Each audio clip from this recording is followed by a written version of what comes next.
Welcome to the Magellan-class scanning and navigation training module.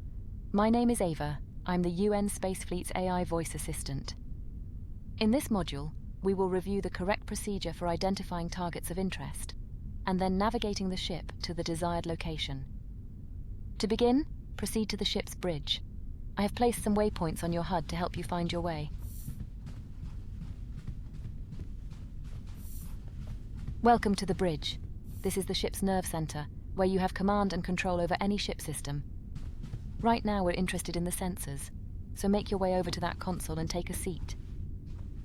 This station is responsible for scanning space around the ship and highlighting any targets of interest for the command staff. Before we perform any scans, however, let's take a look at the different sensor modes available to us. The Galactic Position mode makes use of the standard UN Galactic Positioning System and simply shows us our location relative to the Milky Way galaxy.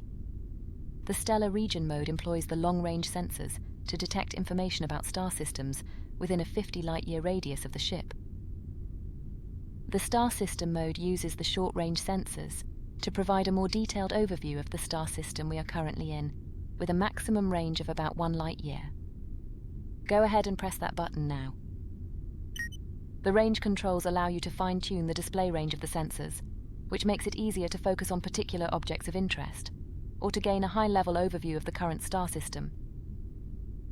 The central panel lists all of the valid objects in range, which you can click on to select as a target. Go ahead and click a few different targets now. You'll notice that the Target Information panel displays more detailed information about your selected target. Once you are happy with your selection, press the Send to Helm button to make the target coordinates available to the Helm console for navigation. Now head over to the Helm console and take a seat. From here, we will navigate the ship to your chosen target.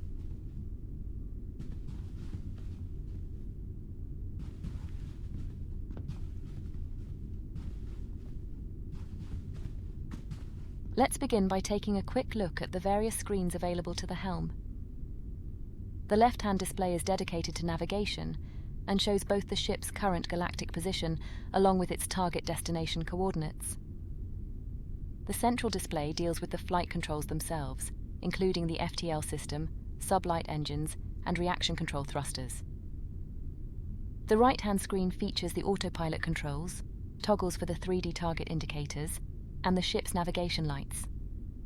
Okay, let's retrieve the target information from the sensors by pressing the Use Sensor Target button on the navigation panel. Your target coordinates should now be displayed in this box, which represents your current nav target.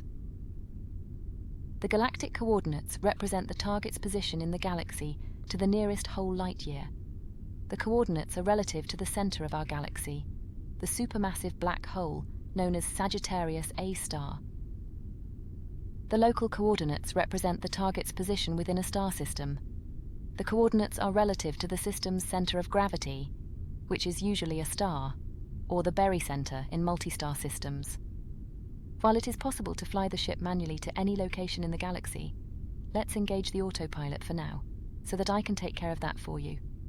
Go ahead and press the highlighted button on the right-hand screen. The ship will now automatically turn to face the current nav target, but you will need to manually engage the FTL system in order for us to get underway. You can now engage the FTL system when you are ready.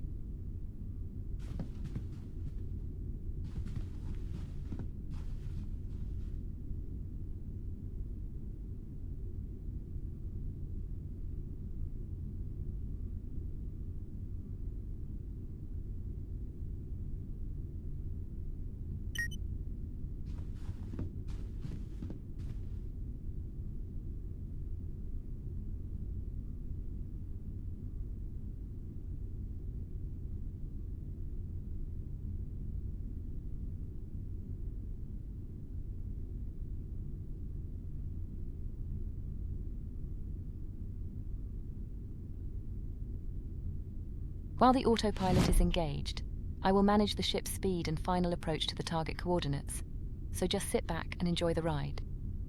The FTL system works by compressing space ahead of the ship and then expanding it behind, creating a bubble of warped space with the ship at its center. The compressed space amplifies the ship's current velocity, by a factor of the FTL field strength, so the ship's sublight engines are still used to provide the required thrust. The maximum speed of the ship is therefore a combination of the FTL field strength and the thrust output of the sublight engines. For the Magellan class, this is approximately 300 light-years per hour.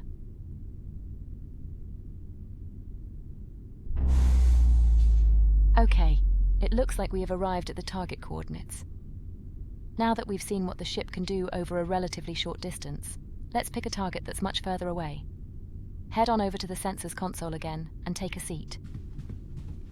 This time we're going to use the long-range sensor. As before, you can use the display range buttons to increase or reduce the number of displayed objects, depending on your needs. If you click between a few of the objects in range, you'll notice that none of them have any detailed information yet. This is because a sensor scan is required. You'll notice that the Target Information panel now gives us a high-level overview of the targeted system, including important data points, such as the extent of the habitable zone. This information can be used to determine if a star system is worth closer inspection. For example, if a planet exists in the habitable zone, you'll need to use the short-range sensors from within the system itself to determine if that planet can truly support life. Select one of the planets in the system that you'd like to take a closer look at, and then press Center Helm as we did before. Now return to the Helm console and take a seat once again. Press the Use Sensor target. Now engage the autopilot again to orient and now engage the FTL system Our previous journey was merely interplanetary, but we're now leaving the Sol system behind and entering interstellar space. The Milky Way galaxy is a vast and mysterious place, where even light takes over 4 years to reach our nearest stellar neighbor. Thanks to recent breakthroughs in FTL technology, however, we can now make that same journey in around 1 minute. Even so, at our maximum speed of 300 light-years per hour, it will still take over 2 full weeks to fly from one side of the galaxy to the other. That's a distance in excess of 100,000 light-years. Our galaxy contains hundreds of billions of star systems that are waiting to be explored, in addition to countless other stellar phenomena that we don't even have names for yet. This ship and her crew are tasked with exploring distant new worlds, seeking out new life in all of its diversity, and making peaceful first contact with any intelligent species that are encountered along the way. The galaxy can also be a dangerous and unforgiving place, so as we tread cautiously into the unknown, we should remain mindful of any potential dangers lurking in the dark. We're not far from our destination now, so sit back and enjoy the view while I handle the final approach.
Okay, here we are.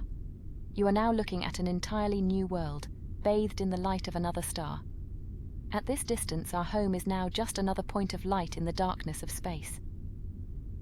Does life exist here? What new things can we discover on this world? These are the questions that this ship was designed to answer. This concludes the scanning and navigation training module. You are free to continue exploring if you wish, but please be aware that your progress will not be saved. Thank you, and goodbye.